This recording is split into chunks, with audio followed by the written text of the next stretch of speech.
বাড়ির বিচার বাপও আছে বেটা আছে, বেটা ভোট চাচ্ছে মোশাররফের পক্ষে আর ওই বাপ যা আর একজনের পক্ষে ভোট চাচ্ছে, দুই দুই চেয়ারম্যান এই ইউনিয়নেরই। তাহলে গায়ের মানুষ কবি গায়ের মানুষের কাছে বাপ ভোট চাচ্ছে, বেটাও আর একজনের কাছে ভোট চাচ্ছে, তোর গায়ের মানুষ উল্টে কবি তোরা দুই বাপ বেটাকে ঠিক হতো কথা পানে পারে এইরকম আছে না নাই?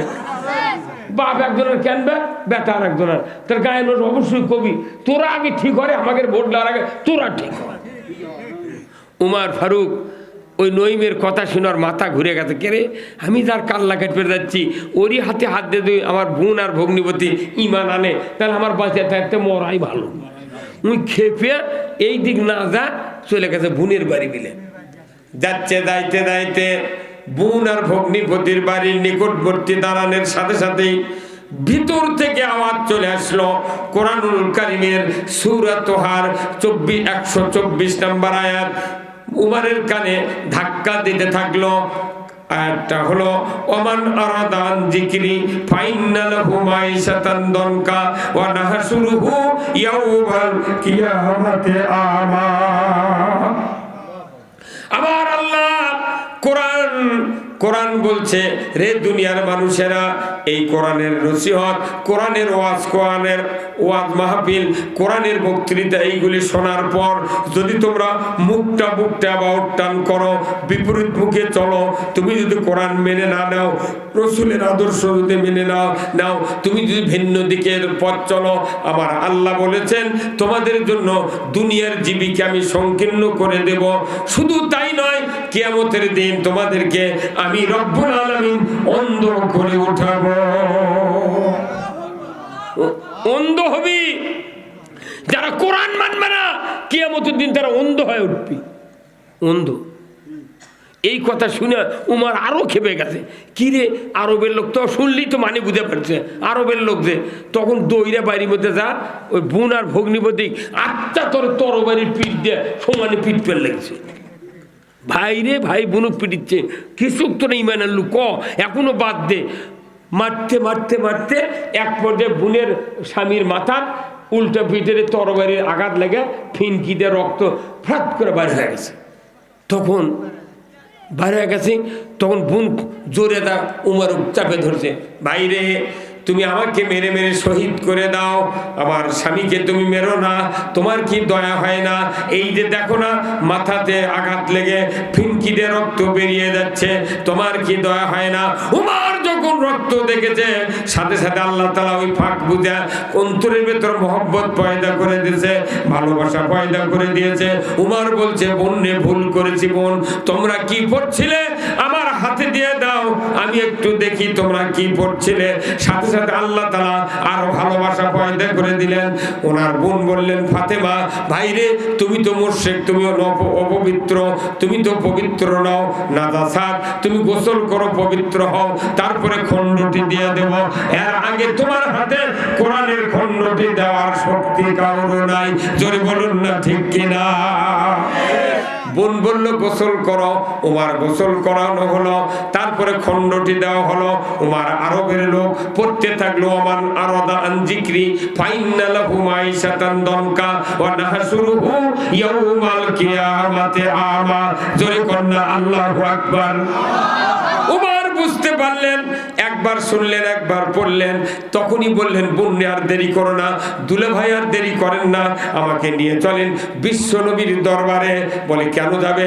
বলে আমি ঈমান আনবো, আর এইরকম ভাবে কুফরি মতবাদ মানবো না, মুশরিক আর থাকবো না, আমি ওই বিশ্ব নবীর হাতে হাত দিয়ে কালিমা পড়ে মুসলমান হয়ে যাবো। জোরে কন্না আল্লাহু আকবার। এদিকে চতুর্দিকে জল্পনা করতেছে যে উমার তো রসুল মারতে চাচ্ছে, 100টা উট দিবার সাথে আবু জাহেল, তাহলে কি হয়।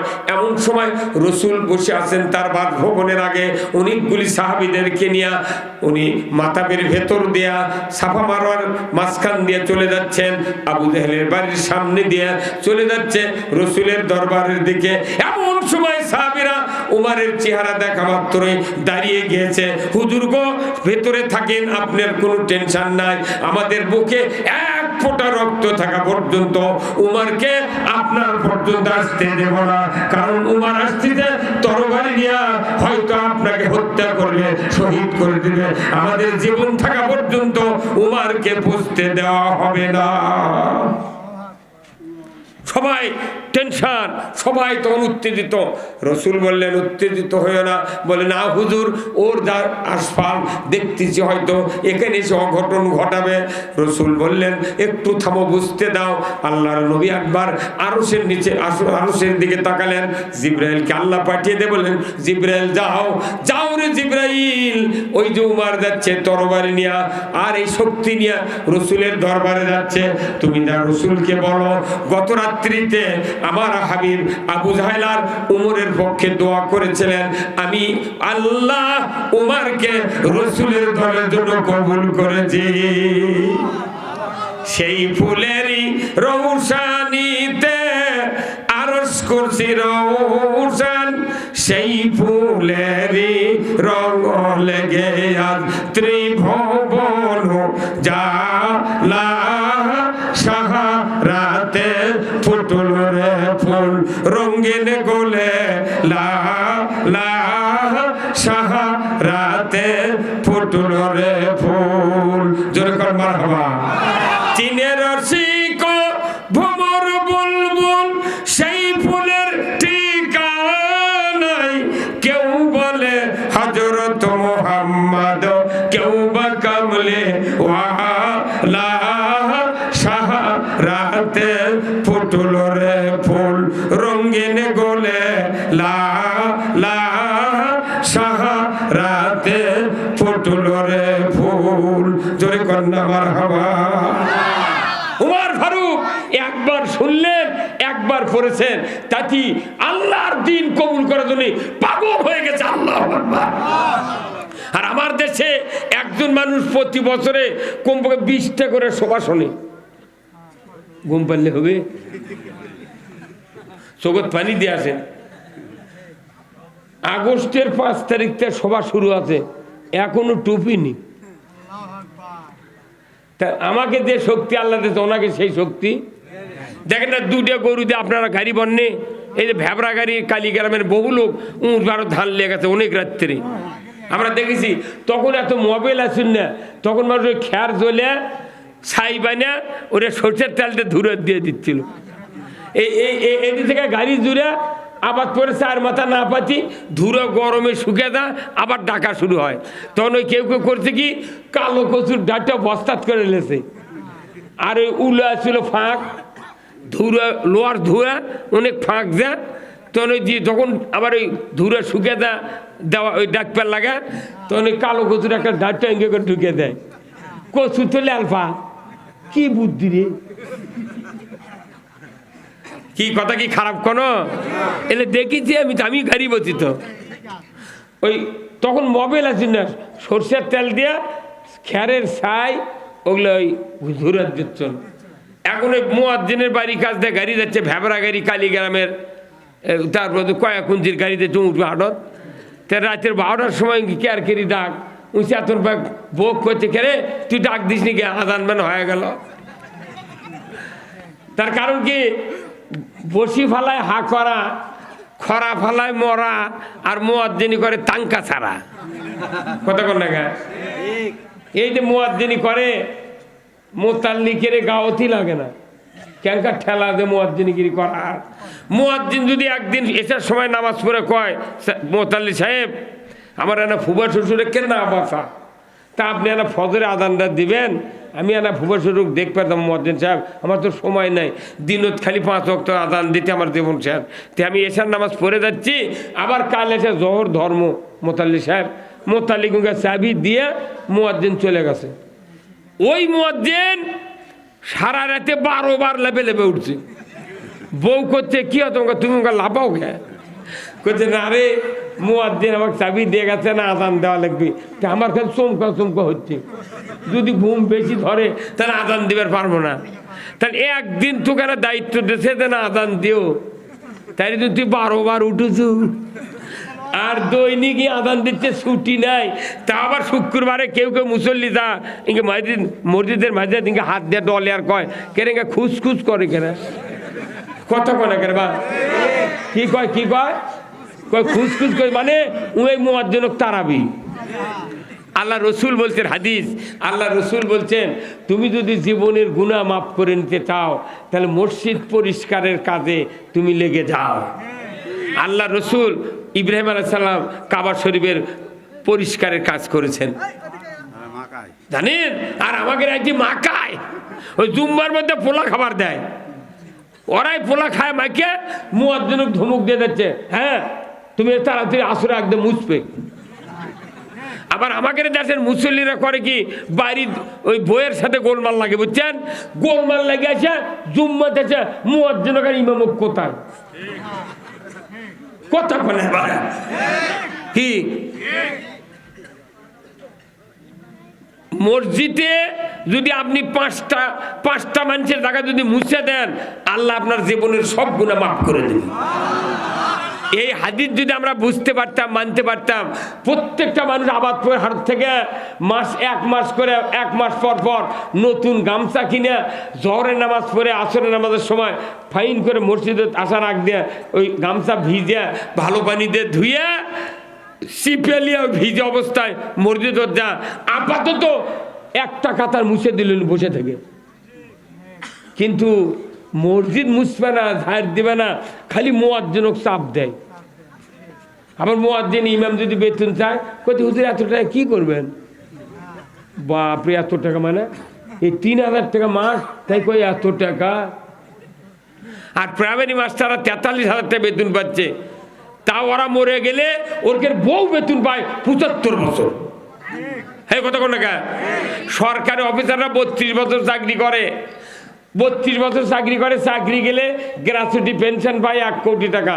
উই যতদিন বাঁচবি হাফ বেতন পাবি, উই মরবি ওর বউ বেতন পাবি, ওর হাড্ডি বেতন পায় কথা কোন টাকা। কেবা কি হতে বা কি হতে না কি হতে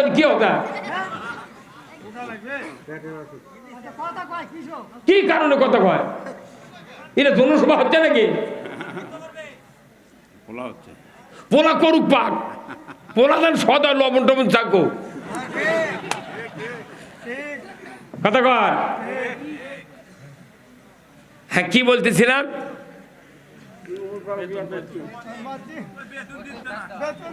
বেতন চাইলি এত টাকা কি করবেন? আরে বা 3000 টাকা বেতন। আবার মোতাল্লির বেটা বিসিএস পরীক্ষা দিতে চান্স পাচ্ছে, ভাইবে দেবের কাছে ঢাকার 10 কেজি লাড্ডু লিয়ে যা, শুক্রবার করছে হুজুর এনা দোয়া করবেন হুজুর আমার বেটার যাতে চাকরি হয়। তেমন ওই মোনাজাত করার সময় শেষে মোনাজাত করছে। আমাকে দেশে মোনাজাত কোনো 2 প্রকার, একটা ধনীর মোনাজাত, একটা গরিবের মোনাজাত। ধনীর মোনাজাত হলো আল্লাহুম্মা আমিন, 3-4 লাখ টাকা ওরা কবিতা কান দিচ্ছে রে। আর গরিবের মোনাজাত কি আল্লাহুম্মা আমিন বিরহমাতিকা ইয়া আরহামার রাহিমিন। তুই কলু কি রে, কিচ্ছু কয় না, মিছে মুখে থেকে দেখা বেরহমাতিকা। ওই জানে যে ই তো টাকা দিবে না, আর ধনী মানুষ টাকা দিবি। সেদিন আল্লাহ মনকার 2-3 লাখ টাকা দোয়া করেছে, আল্লাহ মোতাল্লি সাহেবের বেটা ভাইবাদ চান্স পাচ্ছে, আল্লাহ তুমি ভাইবাদ পাস করে দিও, আর আল্লাহ ওই মোতাল্লির বেটা চাকরিটা দিয়ে দিও, আল্লাহ দিয়ে দাও দিয়ে দাও দাও দাও। ইঙ্গে 3-4 বার কথা মোতাল্লি করছে, হ্যাঁ এটা হচ্ছে দোয়া। এখন শেষে দেয় ইমাম কছে আল্লাহ তুমি চাকরি দিবে ঠিক, কিন্তু বেতন জান আমার লাখান হয়। তখন মোতাল্লি ধরে হাত ধরছে, হ্যাঁ এত বড় সাহস তোমার, জানো ওই বেটাকে লেখাপড়া সে তো কত টাকা ফুরেছে, তোমার লাগান বেতন হবি কে? তে করছে যে ইমাম তখন করছে কে আপনারা দৈনিক কন যে ইমাম খেয়ে বেতন প্রচুর বরকত, কম টাকা বেতন তো বরকত বেশি, তে বরকত খালি আমার বাড়িতে থাকবে, আপনার বাড়িতে পার করে দিচ্ছে না। সাই দিয়ে দোয়া করে নেব। একটা বেটা মুন্সি বানাসনি, পাতার গোটা ভরা জমি আবাদ পুকুর দোকান, ইটি দোকান, এত ব্যবসা, কিন্তু বেটা মুন্সি বানাবে না। ওর বেটাক বানাচ্ছে কেজিত পরে বেজি, আর গরিব মানুষের বেটাক করছে তুই মাদ্রাসাত পর। পাগল, তুই বেটাক দে মাদ্রাসাত, তেনে কি এমন দিন তুই আরো সে নিচে জায়গা পাবো। যে গ্রামত মাদ্রাসা, ওই গ্রামের কমিটির একটা বেটা ওই মাদ্রাসাত পড়ে না, একটা বেটা পড়ে না। অথচ ওই গরিব মানুষ শিখে দেয়, দে দে মাদ্রাসার দে, পাগল মূল্যে তোর জানাজা করবি। তোর জানাজা কে করবি রে? হ্যাঁ, আমার ভাইয়েরা, আমি বলতেছিলাম উমর ফারুক তরবারি নিয়ে যাচ্ছে। রসুল বললেন, এই আমার সাহাবেরা তোমরা ধীরাও, একটু শান্ত হও। কিছুক্ষণের ভেতরেই জিবরাইল আলাইহিস সালাম এসে বললেন, ইয়া রাসূলুল্লাহ, আপনার কাছে সুখবর এসে গেছে।